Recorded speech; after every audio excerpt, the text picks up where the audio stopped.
Assalamualaikum warahmatullahi wabarakatuh. Kembali lagi ke mata kuliah Hikmatut Tasyri' kelompok 4 yang akan membahas mengenai tasyri' samawi.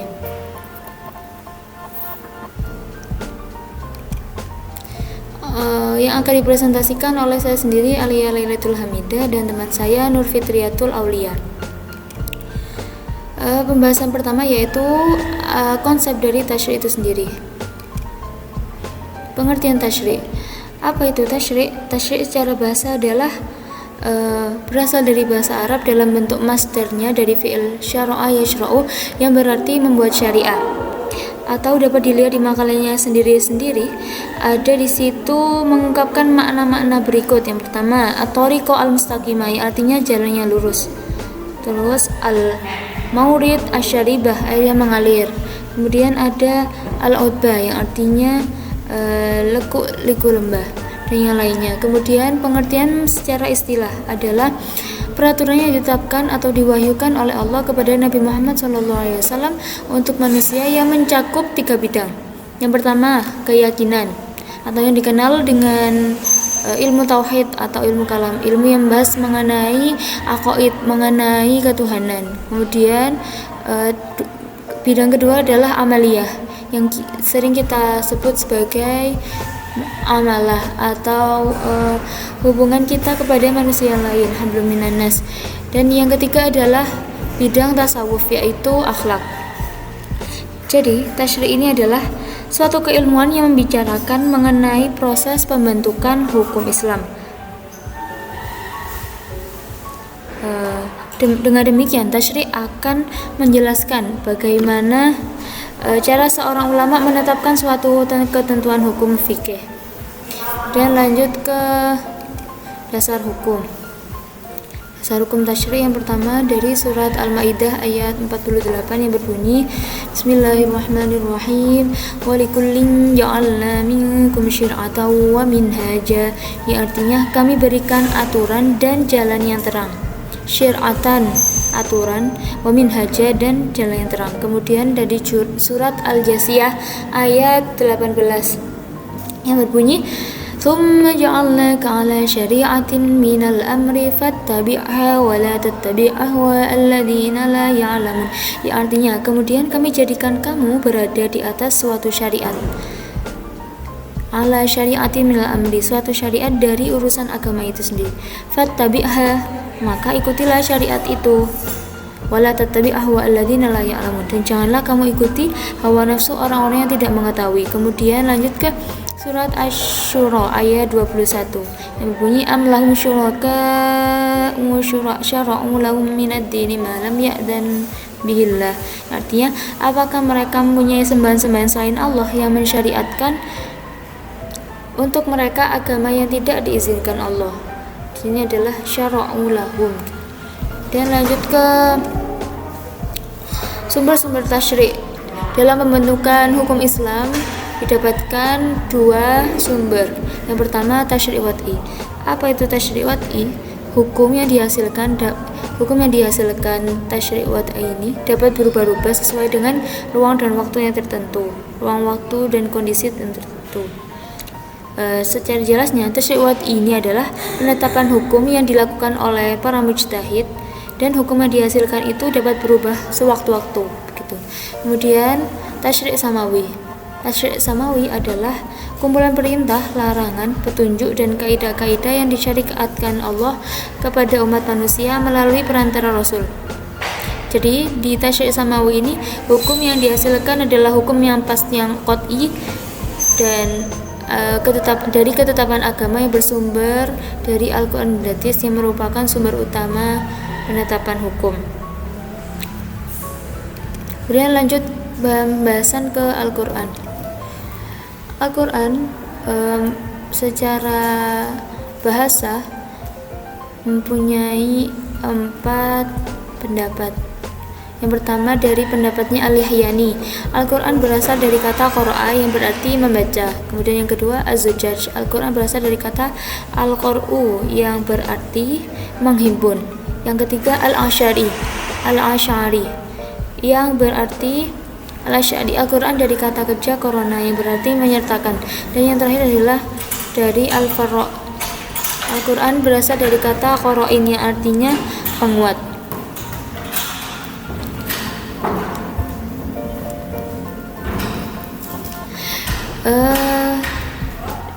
Kemudian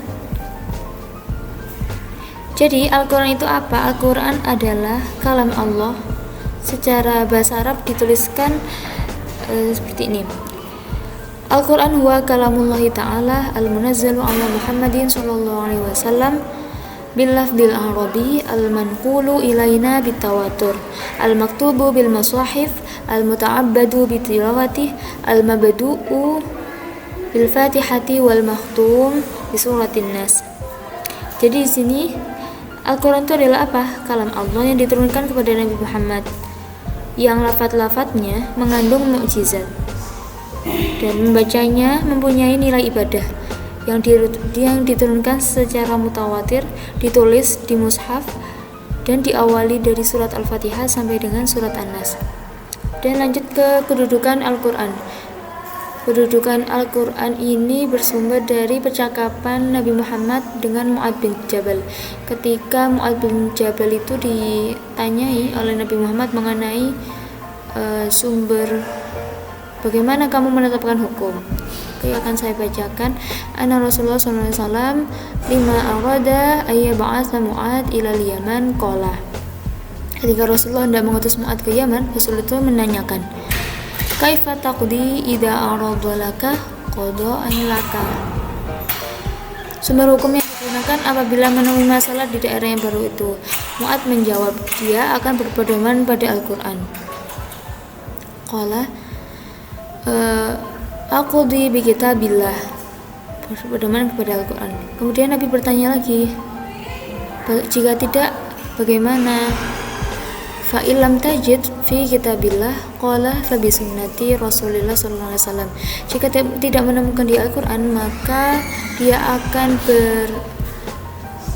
berhukum, maksudnya berpedoman kepada sunnah Nabi. Fa illam tajid sunnati Rasulillah sallallahu alaihi wasallam fi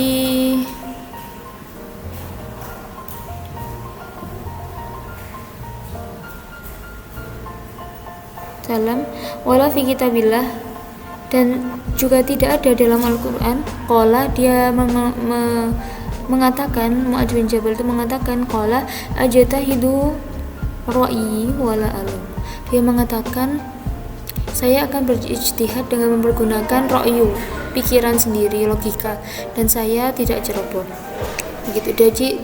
Jadi di sini disebutkan jelas bagaimana kedudukan Al-Quran adalah sumber hukum utama kedua setelah sumber hukum utama yang pertama yaitu Al-Quran, dan yang kedua adalah hadis. Kemudian pembahasan selanjutnya yaitu hadis. Apa itu hadis? Hadis menurut bahasa berarti baru. Menurut ulama ahli hadis yaitu manaqala anin nabiyyi sallallahu alaihi wasallam min qaulin au fi'lin au takririn au ghairi dzalik. Yang artinya segala yang dinukilkan dari Nabi Muhammad, baik berupa perkataan, perbuatan atau ketetapannya ataupun selain itu. Jadi di sini adalah ada juga di makalah bisa dilihat keluma asara anin nabi mankulin au fi'lin au takrin au sifatin khalqiyatin au khuluqiyatin au siratin sawa'un kana qabla bi'asatihi au ba'daha. Semua yang diwariskan Nabi berupa perkataan, perbuatan, takrir atau ketetapan ataupun sifat baik berupa fisik ataupun moral ataupun sirah, baik sebelum menjadi Nabi atau sesudah menjadi Nabi. Lanjut ke dalil kehujahan hadis. Yang pertama dari Al-Quran, Quran surat An-Nisa ayat 80 yang berbunyi Bismillahirrahmanirrahim, may yuta'ir rasula faqad Allah wa man tawalla fama arsalnaka alaihim hafidh. Yang artinya, barang siapa yang mentaati Rasul, sesungguhnya ia telah mentaati Allah, dan barang siapa yang berpaling dari ketaatan kepada Rasul itu, maka kami tidak mengutusmu untuk menjadi pemelihara bagi mereka. Jadi di sini jelas hadis itu adalah sumber hukum utama yang kedua setelah Al-Quran. Dan hadis itu digunakan sebagai sumber dari adanya penetapan hukum Islam. Yang kedua dari hadis taraktu fikum amroini lan tadillu ma tamassakum bihima, kitab Allah wa sunnata rasulihi. Aku tinggalkan kepadamu sesuatu selama kamu sekalian berpegang teguh padanya, niscaya kamu sekalian tidak akan tersesat sepeninggalanku, yaitu apa yang ditinggalkan yaitu Al-Quran dan Sunnah. Dan lanjut ke kedudukan hadis sebagai sumber hukum. Hadis menetapkan hukum yang tidak ditetapkan dalam Al-Quran. Fungsi hadis dalam bentuk ini disebut isbat, yang artinya menetapkan. Apa yang ditetapkan di hadis itu adalah penjelasan terhadap apa yang disinggung Al-Quran atau memperluas apa yang disebutkan Al-Quran secara terbatas. Jadi di sini sifatnya hadis adalah menetapkan hukum yang belum ada, yang sudah dijelaskan di Al-Quran tetapi belum spesifik. Fungsi hadis dalam bentuk ini adalah isbat, yaitu menetapkan. Presentasi dilanjutkan ke Nur Fitriyatul Aulia mengenai tasyri' samawi akli. Terima kasih. Selanjutnya di sini saya akan membahas tasyri' akli manusia yang terdiri dari ijma, qiyas, istishab dan maslahah mursalah. Selanjutnya penjelasan dari pengertian dari ijma. Menurut ahli usul fikih yakni ittafaqu jami'il mujtahidina fil alami islami ala hukmin syar'i fi asrin minal usuri ba'da wafatin Nabi sallallahu alaihi wasallam fi waqi'atin minal waqa'i. Artinya, kesepakatan semua mujtahid di dunia Islam tentang hukum syara pada suatu masa setelah wafatnya Nabi Muhammad SAW. Ijma sendiri menurut bahasa yakni sepakat atau setuju atau sependapat. Lebih jelasnya menurut istilah yakni kebulatan pendapat semua ahli ijtihad umat Nabi Muhammad sesudah wafatnya pada suatu masa tentang suatu perkara atau hukum. Selanjutnya dari segi penetapannya, ijma dibagi dua bentuk, yakni yang pertama ijma sharih yang pengertiannya kesepakatan tegas dari para mujtahid di mana masing-masing mujtahid menyatakan persetujuannya secara tegas terhadap kesimpulan itu. Ijma sharih ini maksudnya ini yakni menyampaikan atau ucapan perbuatan yang mengungkapkan secara jelas tentang pendapatnya dan kemudian menyepakati salah satunya. Ijma sharih ini merupakan ijma yang hakiki, ijma yang dijadikan sebagai hujjah syari'iyah menurut mazhab jumhur. Ijma sharih disebut juga dengan ijma bayani, ijma qauli atau ijma hakiki. Selanjutnya ijma sukuti. Sebagian ulama mujtahid menyatakan pendapatnya, sedangkan ulama mujtahid lainnya hanya diam tanpa komentar. Itu adalah pengertian dari ijma sukuti. Di dalam ijma sukuti pun dijelaskan hanya sebagian ulama tentang suatu masalah yang pendapat sebagian ulama tentang suatu masalah yang diketahui oleh para mujtahid lainnya. Tapi ketika itu mereka hanya diam, tidak menyepakati ataupun menolaknya. Pendapat tersebut secara jelas. Jadi ijma sukuti ini bisa dikatakan sah apabila yang pertama diamnya mujtahid itu betul-betul tidak menunjukkan adanya kesepakatan atau penolakan. Yang kedua, keadaan diamnya para mujtahid itu cukup lama yang bisa dipakai untuk memikirkan permasalahannya dan biasanya dipandang cukup untuk mengemukakan hasil pendapatnya. Yang ketiga, permasalahan yang difatwakan oleh para mujtahid tersebut adalah permasalahan ijtihadi yang bersumberkan dalil-dalil yang bersifat zonni. Pengertian qiyas. Menurut ahli usul fikih, yakni ilhaq waqi'atin la nassa fi hukmiha biwaqi'atin fiha nasu fi subutil hukmi lahal istiwa'il waqi'ataini fi illah. Artinya menghubungkan suatu kejadian yang tidak ada nas hukumnya dengan kejadian yang lain yang telah ada nas hukumnya untuk menetapkan suatu hukum padanya karena samanya kedua kejadian itu dalam ilatnya. Qiyas ini intinya itu menyamakan suatu hukum atas kejadian-kejadian yang baru yang belum ada nas hukumnya dengan kejadian-kejadian yang telah ada nas hukumnya. Dalam hal berlakunya hukum nas karena adanya ilat hukum yang sama di antara kedua kejadian itu. Hukum rukun qiyas. Rukun qiyas yang pertama yakni asal. Suatu kejadian atau kasus yang telah ada pada nas hukum. Asal ini disebut juga musyababi, sesuatu yang disamakan dengannya sesuatu yang lain, dan disebut juga maqis alaih, yaitu sesuatu yang dikiaskan kepada sesuatu yang lainnya. Seperti contohnya minuman keras yang bernama khamr itu kan telah ditetapkan sebagai hukum haramnya di dalam Al-Qur'an gitu. Furu yakni sesuatu hal atau kejadian yang belum ada pada nas hukum yang akan ditetapkan hukumnya melalui qiyas. Lah, furu ini disebut juga musyabbah, sesuatu yang disamakan hukumnya kepada yang lain. Dan juga disebut makis, sesuatu yang dikiaskan kepada yang lain, seperti minuman keras yang bernama whisky yang tidak tersebut hukumnya di dalam nas syara yang akan ditetapkan hukumnya melalui qiyas. Lalu yang keempat, hukum yang berlaku pada asal yang telah ditetapkan dalam nas hukum dan akan ditetapkan pula pada furu' melalui qiyas. Lalu yang keempat, ilat hukum, sifat yang jelas yang terdapat pada asal, dan karena terdapat pula sifat itu pada furu', maka hukumnya disamakan dengan asal.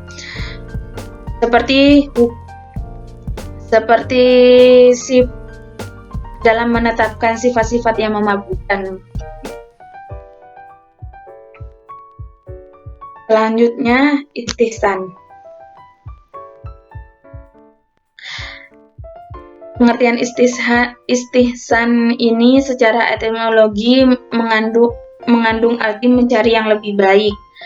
Secara terminologi yakni an ya'dila mujtahadu ala an yahkuma fil mas'alati bimisli ma hukima fi nadhairiha liwajahin aqwa taqtadil udula 'anil awal. Artinya beralihnya seseorang mujtahid dalam waktu menetapkan hukum suatu masalah seperti apa yang berlaku dalam yang sebanding dengannya, karena ada yang mendorongnya untuk beralih dari yang pertama. Maksudnya itu pada intinya yakni dalam menetapkan suatu hukum, suatu masalah, dan meninggalkan yang lainnya karena adanya dalil syara' yang lebih khusus.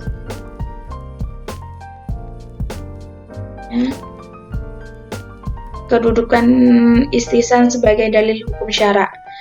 Para ahli usul fikih berbeda pendapat dalam menggunakan istihsan sebagai dalil. Perbedaan ini disebabkan karena berbeda dalam melihat istihsan itu sendiri. Nah, sebagaimana yang tergambar dalam definisi yang dikemukakannya, yang paling banyak menggunakan istihsan yakni dari ulama Hanafiyah, kemudian diikuti oleh sebagian ulama Malikiyah, Lalu diikuti sebagian ulama Hanabilah, sedangkan ulama Syafi'iyah menolak secara tegas dan menyebut orang yang menggunakan istilah ini sebagai membuat syariat. Pengertian maslahah mursalah. Maslahah mursalah ini menurut usul fikih yakni al-masalihul mulaimatu lima qasidi syari'il islami wala yushhadu laha asla khassu bil i'tibari awil ilghai. Artinya kemaslahatan yang searah dengan tujuan syariat Islam namun tidak ada petunjuk khusus yang mengakuinya atau menolaknya. Maksudnya di sini yakni menetapkan suatu hukum dalam hal-hal yang sama sekali tidak disebutkan dalam Al-Quran maupun As-Sunnah ataupun di hadis, dengan mempertimbangkan untuk kemaslahatan atau kepentingan hidup di dunia, hidup manusia itu sendiri yang ditujukan untuk lebih mengedepankan manfaat dan menghindari dari keburukan ataupun kejelekan. Kemaslahatan dalam bentuk ini dibagi menjadi dua. Yang pertama yakni maslahah gharibah. Maslahah gharibah yaitu maslahah yang sama sekali tidak ada dukungan dari syara, baik secara rinci maupun umum. Contohnya, para ahli ushul fikih sendiri itu tidak mengungkapkan adanya contoh dari maslahah gharibah ini. Yang kedua yakni maslahah al-mursalah, yaitu kemaslahatan yang tidak didukung dalil syaraknya atau nas yang rinci, tetapi didukung oleh sekumpulan makna nas. Kedudukan maslahah mursalah sebagai dalil hukum syarak. Ulama Malikiyah menempatkannya sebagai dalil hukum dengan alasan bahwa ia adalah maslahat dan tidak ada pula petunjuk khusus yang menolaknya. Maksudnya itu karena tidak adanya petunjuk khusus dalam nas atau ijma yang memandangnya. Ulama juga berbeda pendapat dalam menempatkannya sebagai dalil hukum syarak. Begitu. Selanjutnya istishab. Subutu amri fis sani li subutihi fil awwali li faqdani ma yasluhu litaghyir.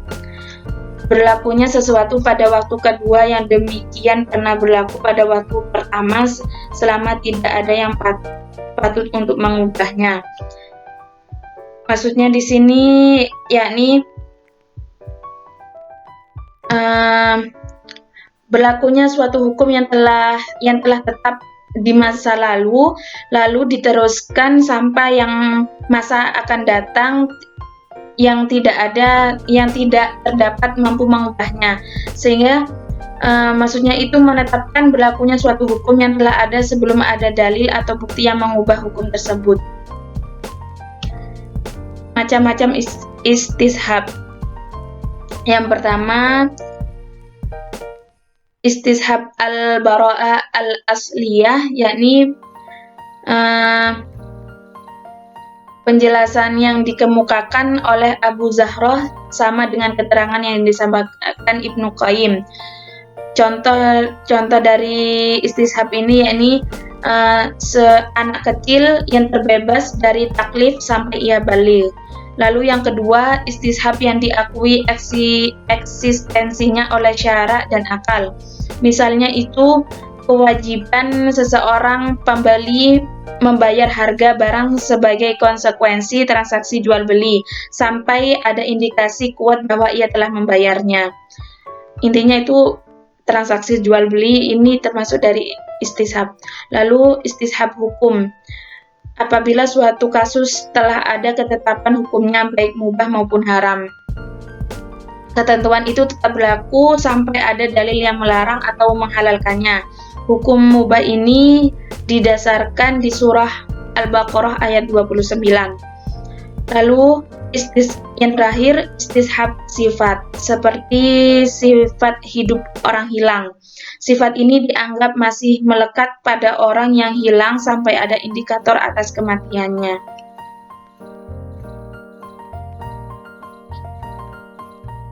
Terima kasih. Dari kelompok kami cukup sekian. Mohon maaf atas informasi atau yang kami jelaskan mungkin kurang detail atau kurang mengerti. Kami memohon maaf yang sebesar-besarnya.